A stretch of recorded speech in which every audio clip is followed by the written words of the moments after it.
Hello, Math 157ers. This is Professor D, and I'm going to walk you through question 11 under homework 4.4. If you look up in the right-hand corner here, the actual question from the ebook or text is 4.4.63. So if you come across this in a study plan or on a quiz, you'll know that you've seen a question just like this question, basically. So here we are talking about formal education of fathers and mothers in a sample of 29 statistics students at a small community college in an area that has many recent immigrants. So a scatter plot would suggest a linear trend. So the first thing is we're going to use the father's education to predict the mother's. So I'm going to just kind of click here to open our data, and I'm going to click next to the mother, click to copy table, open in StatCrunch, and I'm just going to do a graph, a scatter plot. The next column is the father, because we're using the father as the dependent variable to predict the mother as the let me rephrase that. The father is the independent variable, and the mother is the dependent variable. So it looks like there's somewhat of a linear relationship going on here. And it looks like as the father's years of formal education increase, so do the mother's. If we wanted to do more analysis, we could go into regression, simple linear, because that's all we're doing in this course. X variable is the father, predictor, and the Y variable is the mother. I'm going to hit compute, and I want to look. The correlation coefficient is 0.59, so it's moderate linear regression.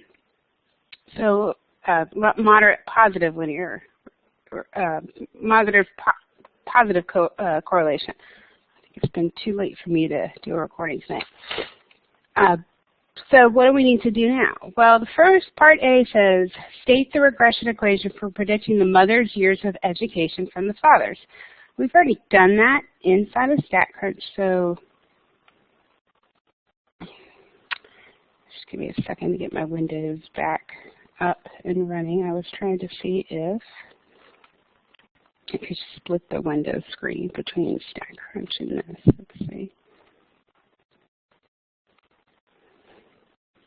Sort of.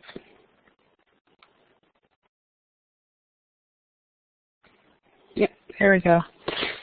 So the predicted mother's education, the intercept is 3.769, and they only want 2 decimal places. So we're going to go with 3.77. And 0.569, so 0.57. So what are we saying here? If a father had no education, we could say that the intercept or the amount of formal education the mother had would be 3.77. And for each 1-year increase in formal education for the father, the woman's education increases by 0.57, or about half. Okay? So now let's use the regression line to predict the number of years for the mother if the father had 12 years of education. So what we do, how do we use the regression line? Well, that means we're going to put the number 12 in where it's talking about the father's education right here. And that's the whole purpose of regression, so that we can make predictions. So we've got 12 times the 0.57. And then we need to add the mother's, the intercept, which is 3.77. And that's going to give me 10.61. So what they're saying is that if a father has 12 years of formal education, the mother would have 10.61 years. And if we look on here, actually, it says options 1 of 2, we can actually see this regression line.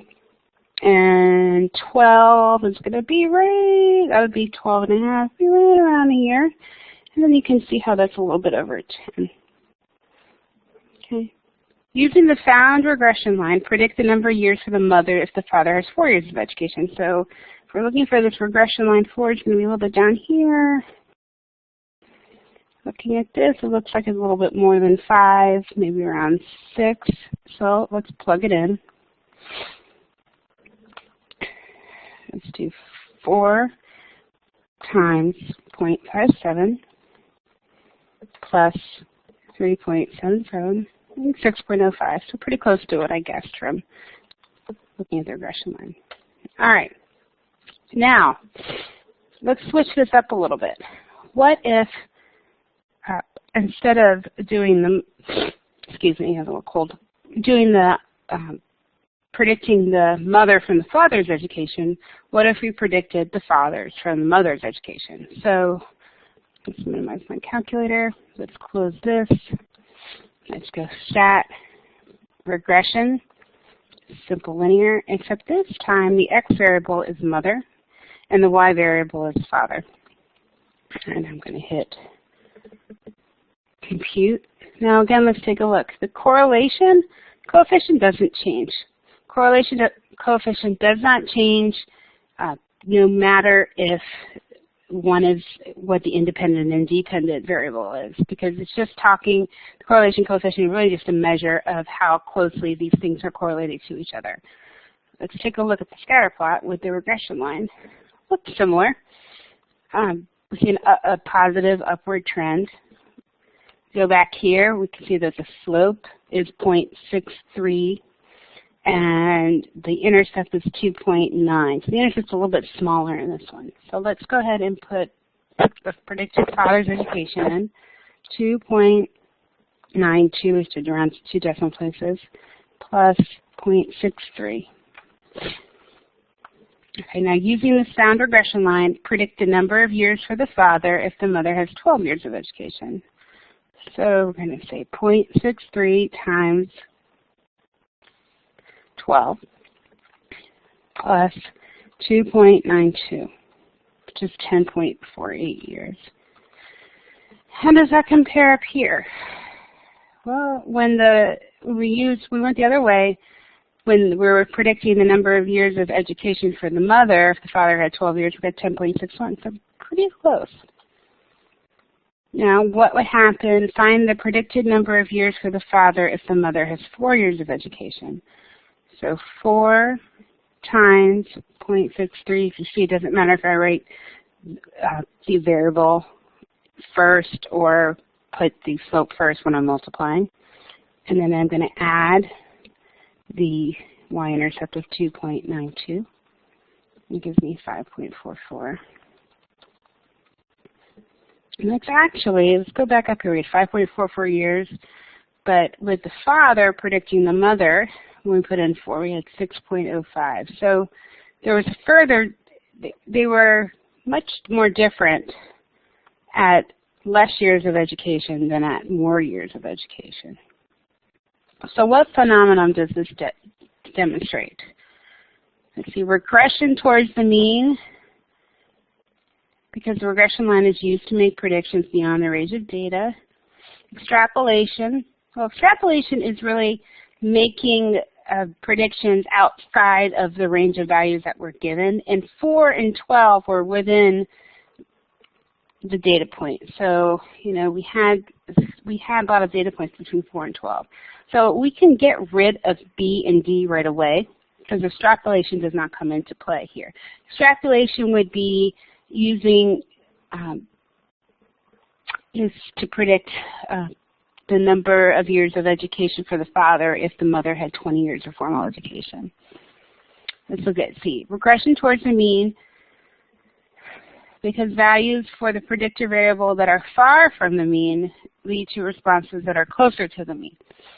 So the predictor variable, if you look here, the predictor variable of 4 looks like it's further from the mean Then up here, when you predict your variable of 12, looks like these 12, is that closer to the mean?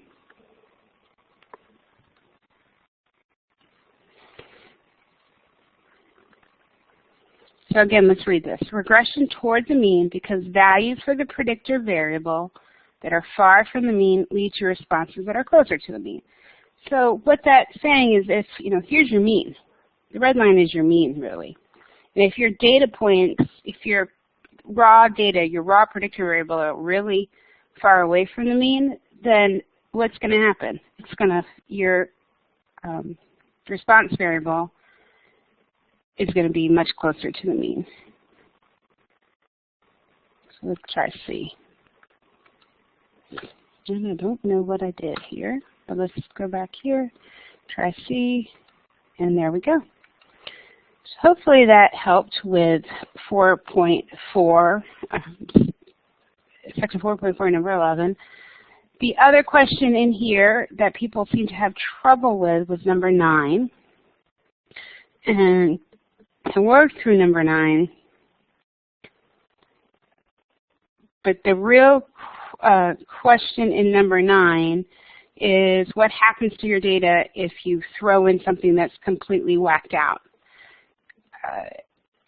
If you're having trouble doing the steps to find the regression or the correlation coefficient for this problem, go back to the second recording from 4.3. And if you need help with this one still, please shoot me an email and I will do a recording for 4.4, number 9. All right. You guys have a great day, and I will talk to everybody soon.